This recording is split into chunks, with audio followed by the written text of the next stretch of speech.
Otep, cher Kamit, aujourd'hui je vais parler avec vous du mage.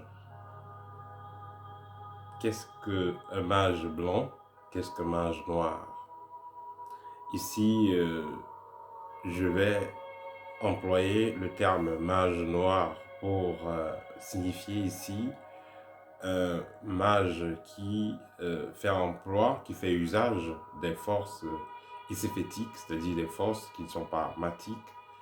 Celui-là qui fait emploi, qui fait usage des forces mystiques dans le but de réaliser des objectifs personnels, pas forcément dans le but de faire grandir la communauté. Et ce type de pratique magique est non seulement nocif pour celui qui emploie cela, nocif également pour sa famille, mais aussi pour son entourage et sa communauté. Tandis que celui qui fait usage des forces mystiques dans le sens matique, il va faire évoluer sa propre âme, il va faire évoluer l'âme de ceux, disons, la conscience de ceux qui sont autour de lui, et il va faire évoluer la conscience de sa communauté, les gens avec qui il sera en contact. Parce que une fois que vous êtes identifiable comme un mage blanc, c'est-à-dire celui qui est dans celui qui maîtrise l'énergie spirituelle et en fait usage dans un sens matique, vous devenez donc ici une lumière, et tout ce vers qui vous allez apporter votre lumière. Tous ceux qui viendront vers vous vont bénéficier de cette lumière parce que vous devenez une lumière vivante. Alors, mage blanc, mage noir, tout ça c'est des initiés. C'est, on va dire, des maîtres de la magie. Des maîtres, c'est-à-dire des gens qui maîtrisent le fonctionnement des énergies cosmiques, des gens qui maîtrisent la manipulation des énergies. C'est des gens qui maîtrisent les fréquences spirituelles, le contact avec les êtres invisibles et tout ça. C'est des gens qui peuvent agir sur la matière, dans le monde immatériel, à travers le temps et l'espace. Cependant, la différence entre les deux sera quoi? Comme j'ai dit au préalable, l'un, le mage noir, entre guillemets, ça n'a rien à voir avec la couleur de la peau, hein. Bon. Voilà. Le mage noir, il va, entre guillemets, faire usage des forces qui ne seront pas constructives, qui vont plutôt le détruire, détruire son âme, détruire son environnement, détruire ceux avec qui il va être en contact, tandis que l'autre, ça sera le contraire. Alors, le mage noir, à l'époque, on s'attendait à voir quelqu'un qui allait venir, ou alors même pas à l'époque. Généralement, quand on entend mage noir, on s'attend à voir quelqu'un qui va venir avec des dents d'animaux, étant toujours fâché, étant avec des vieux boubous, habillés bizarrement, avec une capuche là, très mystérieux. Non, non, non, c'est pas ça. De nos jours, les mages noirs, ils sont en veste. Ils sont en veste, ils sont chefs d'entreprise. Ils sont comme les gens ordinaires, entre guillemets. Mais au fond, quand on va voir ce qui se passe dans le plan spirituel, on va constater que c'est les gens qui sont serviteurs des forces iséfétiques. Donc, vous allez donc poser la question, comment reconnaître donc clairement un mage noir? Déjà, le mage noir, c'est quelqu'un il peut très bien faire de la consultation, hein. Un mage noir, il peut faire la consultation. Il te dit, oui, tu étais à 15 heures, tu as fait ceci, tu as fait cela, il peut faire la consultation. Il fait des rituels, les résultats sont pimpants. Il a dit à 14 heures, il y aura ceci. D'abord, disons, pour mieux expliquer cela, je vais vous raconter une petite histoire d'un très grand maître que j'ai connu. Voilà, pour que vous compreniez bien qu'est-ce qu'un mage noir. J'ai connu un très grand maître. Il était sur la route de l'Arcelour, dans la Yaoundé. Je ne veux pas prononcer son nom parce que bon, beaucoup le connaissent. Il a rencontré, il a reçu des chefs d'État, il a reçu beaucoup des gouverneurs, des grosses têtes, un peu partout, donc je ne veux pas. Mais il n'est plus de ce monde. Il est décédé, il est retourné dans le monde spirituel, il est retourné dans le monde spirituel, ça fait à peu près 8 ans, 9 ans. Et à l'époque, il était maire, il était d'abord grand maître de magie. Il représentait beaucoup de maisons indiennes en Afrique centrale. C'était le plus grand à l'époque. Et il faisait des choses incroyables. C'est-à-dire que les jeunes du quartier, les gens disent qu'ils ont faim. Il dit, vous avez faim, ok, apportez des fûts vides, apportez des marmites vides. Il fait quelques tours là d'incantation. Il couvre avec un tissu. Dès qu'il ouvre, vous avez le poulet braisé, vous avez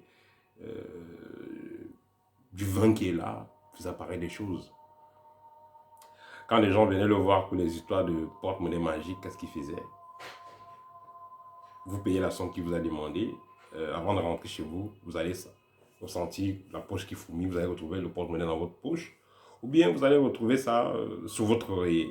Vous faisiez des trucs comme ça. Vous appelez, vous passez une commande, il vous dit bah, à 16h45, vous aurez l'article. À 16h45, vous avez l'article. Je me rappelle, on était une fois, j'étais allé avec certains mystiques. Voilà, on avait besoin de faire un travail au niveau de Kribi, donc à l'océan. Et on a pris rendez-vous avec ce grand maître, c'était à l'époque, hein. On a pris rendez-vous avec ce grand maître. On a décidé d'aller au lieu dit. On devait quitter de l'endroit où on était. C'est 2 heures de route pour arriver à Kribi. Et ce grand maître avait une dizaine de voitures. Hein. Une dizaine de voitures, il avait une dizaine de femmes. Près de 10 femmes. Beaucoup de voitures.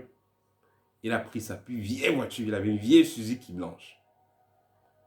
Il a pris sa vieille voiture, le genre de voiture que chaque 30 mètres, ça tombe en panne. Vous voyez, le genre de vieille voiture là. Avec la fumée, dès qu'il démarre, la fumée déjà, ça se fait tout le quartier. Donc il avait cette vieille voiture là. Il y avait d'autres voitures, hein, Prado, les nouvelles voitures, tout ça. Et que les gens l'offraient, les ministres et tout ça. Mais quand il fallait faire des opérations, il prenait sa vieille voiture. On prend rendez-vous, on va se retrouver à Kribi. Nous, on était dans une Prado, on était en train de filer. Hein. On voulait vite arriver. Mais ce grand maître là, il a sa vieille voiture. On était ensemble, on a fini de parler, on a dit qu'on se voit à Kribi dans 2 heures. Il a souri. On arrive, 2 heures plus tard, on le trouve assis, en train de boire une bière. On le trouve assis avec sa vieille voiture, en train de boire une bière. Vous allez dire ce qui s'est passé. Voilà, donc ce maître-là maîtrisait des choses dont vous ne pouvez pas imaginer.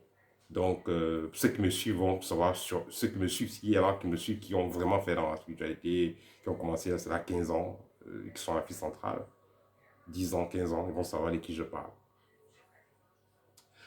Donc, ce grand maître-là, mais son surnom c'était El Fakir. Je dis quand même El Fakir. Voilà, je n'ai pas donné son nom. Voilà, El Fakir c'était son surnom. Bon, ceux qui l'ont connaître vont connaître. Alors, donc, ce grand maître-là était capable de faire beaucoup de choses. Donc, faire apparaître des objets, faire apparaître des choses, faire apparaître des esprits, il faisait beaucoup de choses. Voilà. Mais le truc, c'est que derrière la maison de ce grand maître, il y avait beaucoup de tombes. Il y avait beaucoup de tombes. Quand vous voyez souvent certains grands maîtres, ils travaillent. Vous passez une commande. Vous voulez faire un match de foot. On vous dit que vous allez marquer 4 buts. À telle heure, à telle heure, à telle heure, on vous donne tout le programme. Mais qui travaille? Posez-vous la question. Vous voulez jouer les résultats. Qui travaille? C'est l'ange gardien ou c'est qui? Qui travaille? Qui travaille?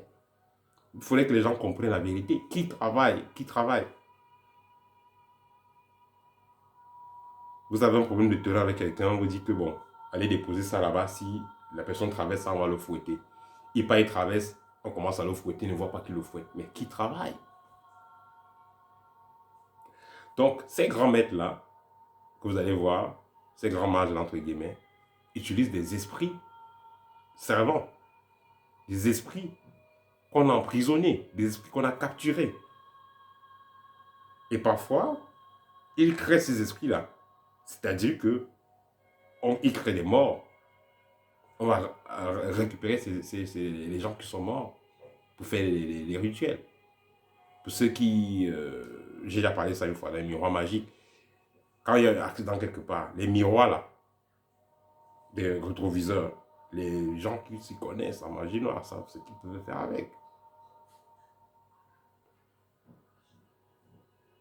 Les gens sont morts bizarrement, quelqu'un s'est suicidé. Il y a des gens qui savent ce qu'ils peuvent récupérer pour capturer l'esprit de la personne et emprisonner cela. Combien de fois les gens qui en ont préparé des situations, les gens vont mourir. Donc, vous allez avoir besoin d'une bague. Vous voulez la protection. Vous allez contacter tel maître. On vous fait la bague, on vous donne. Vous êtes tranquille, entre guillemets. Mais après, cet esprit va se retourner contre vous. Parce que celui-là qui agit, il connaît les lois, vous ne connaissez pas. Vous avez un problème, il dit, il faut égorger la chèvre, il faut égorger 12 chameaux, il faut égorger je ne sais pas trop quoi. On est en train de vous créer un dossier dans le plan invisible. Vous avez validé cela. Donc, le mage noir peut donc faire une excellente voyance, peut faire tout ce qu'un mystique peut faire de façon excellente, parfaite même. Vous avez les résultats, puisque les gens, qu'est-ce qu'ils veulent? Des résultats. Quelqu'un m'a dit oui, mais depuis, quelqu'un vous dit depuis 3 ans, il est bloqué, rien ne donne dans sa vie et tout. Il peut avoir mettre X, on prend l'huile, on lui donne, on donne à la personne. Il prend, il se lave. Demain ou après une semaine, il gagne un grand marché, il gagne le tiercé, il est content. Mais il faut voir dans 2 ans, dans 3 ans, dans 1 an. Il faut voir plus tard. La vie, ce n'est pas le marathon, c'est la résistance. Et c'est ce qu'on se bat, nous qui avons fait cette expérience, c'est qu'on se bat à faire comprendre les gens. Le plus important pour vous, c'est votre transformation. Une fois que vous avez pris la bonne vibes, vous êtes bien aligné vibratoirement, tout arrive dans votre vie à temps, tout se passe normalement. Mais quand vous voulez brûler les étapes, vous avez un problème. Vous êtes bloqué. Vous êtes attaqué. Vous avez perdu tout ce qui vous appartenait. Vous êtes en train de misérer. Il faut comprendre que c'est une étape. Vous êtes aussi pour quelque chose. Travaillez sur vous. Que de chercher à ce que c'est plutôt quelqu'un qui travaille sur vous forcément. Non. Contactez quelqu'un, surmontez le problème, il vous dit ce qu'il y a lieu de faire. Au pire des cas, vous travaillez ensemble. Mais pas que vous confiez votre dossier à quelqu'un. C'est comme si vous confiez votre étoile à quelqu'un. Donc, vous pouvez être un maître, un mage, peut être là, il reçoit des gens, il fait des bains, quelqu'un vient, il ne veut même pas savoir le problème de la personne, lui c'est automatique. Prends l'herbe ici, prends ça, lave-toi, ok, mets ça sur ta tête, hein, c'est bon. Il a enlevé le négatif, c'est bon. Mais demain, il aura encore les blocages. Après demain, il aura encore les blocages parce qu'il n'a rien appris. Il est venu, on a composé, on a dit lave-toi, on a donné l'huile. Il sait ce qu'on a mis dans l'huile là. Est-ce qu'il sait ce qu'on a mis dans ces produits de lavage? Il ne sait pas. Donc nous sommes là pour faire comprendre aux gens l'important de comprendre comment se passent les choses. Qu'est-ce qu'on a mis dans ça? Pourquoi est-ce qu'on met tel, quels sont les résultats du tel ou tel mélange? C'est ça qui fait grandir. Donc si un mage, vous avez des problèmes, on vous donne juste la solution, sans vous expliquer, sans vous donner un enseignement, ça sera effétique. Pourquoi? Parce que ça ne vous fait pas grandir. Et vous allez répéter, le problème va se répéter, le problème va revenir. Or, le but d'un maître, comme je l'ai dit dans la vidéo précédente, est de vous aider à grandir, vous aider à vous améliorer, à devenir la meilleure version de vous-même. Et vous n'allez pas être la meilleure version de vous-même si vous continuez à dépendre d'un maître ou de qui que ce soit. Vous devez être autonome. Mais pour être autonome, il faut apprendre donc à faire les choses de soi-même. Le maître ou le mage qui est dans une voie matique, le mage blanc entre guillemets, qu'est-ce qu'il va faire? Vous venez, vous avez des problèmes, vous faites asseoir, il vous explique l'origine de vos problèmes, il vous propose la solution à vos problèmes et il vous assiste à la résolution de ce problème. Voilà ce à quoi sert le mage blanc. Voilà un peu sa tâche. Vous aider à grandir. Le mage noir, non seulement il ne vous aide pas à grandir, mais il pourra vous tirer même vers le bas. C'est-à-dire que vous venez avec un problème, il vous met en contact avec des entités négatives qui vont plutôt vous polluer, qui vont plutôt prendre possession de votre environnement, qui vont plutôt vous tirer vers le bas. Ça, c'est une catégorie de mages noirs. Donc, vous allez voir les gens, ils ont les temples. Hein. Vous venez, on fait des rituels, on fait des trucs, mais ça fait semblant de marcher, mais après, ça tombe encore. Vous revenez encore, ça tombe encore, comme beaucoup de pasteurs font. Vous allez voir les gens depuis 100 ans, on ne fait que les délivrer, la même délivrance. On prie, il tombe toujours, il fait comme ça l'épilepsie. L'année prochaine, il vient, il tombe. Chaque mois, il vient, il tombe. Chaque week-end, il vient, il tombe. Il n'y a pas d'évolution.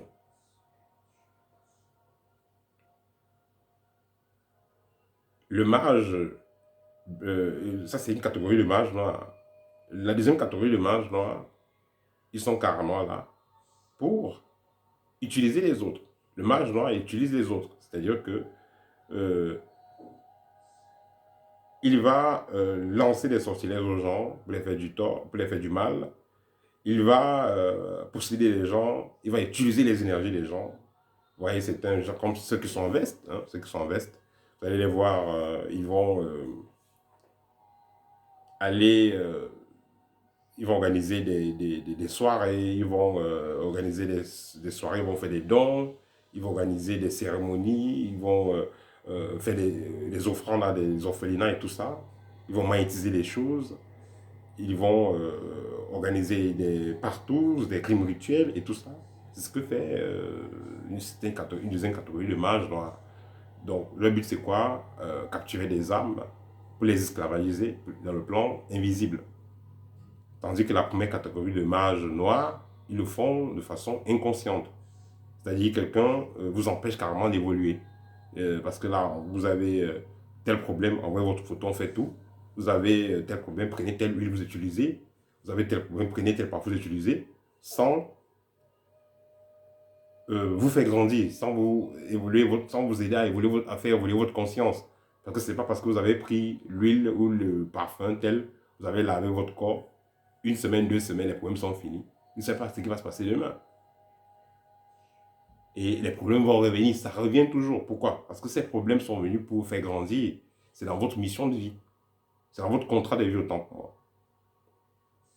Il fallait que ces problèmes arrivent pour vous entraîner, pour vous pousser à découvrir le trésor qui se trouve en vous, qui se trouve en vous, vos capacités intérieures.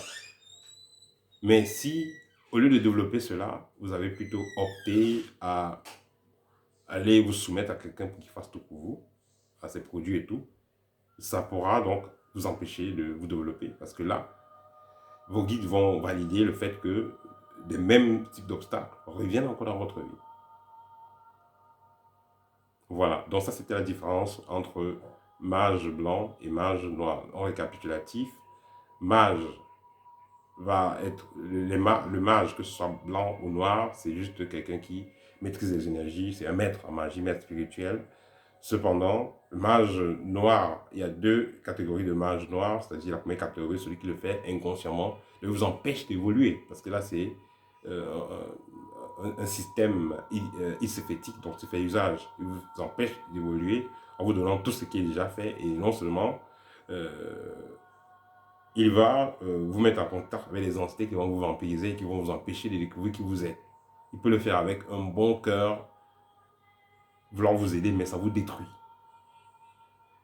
Deuxième catégorie de mage noir, c'est quelqu'un qui a fait le pacte déjà avec certaines entités ténébreuses et va donc avoir pour mission d'utiliser les gens, les esprits des gens, les âmes des gens, les énergies des gens pour nourrir ces entités ténébreuses-là. De l'autre côté, vous avez une seule catégorie qui est le mage blanc. Lui, son rôle est de transmettre sa lumière, d'aider les autres à s'améliorer, à se parfaire, à découvrir la meilleure version d'eux-mêmes ou alors à être la meilleure version d'eux-mêmes. Voilà, c'était tout pour aujourd'hui. Si vous avez besoin d'une consultation, n'hésitez pas à contacter moi. Je serai heureux d'échanger avec vous de façon directe.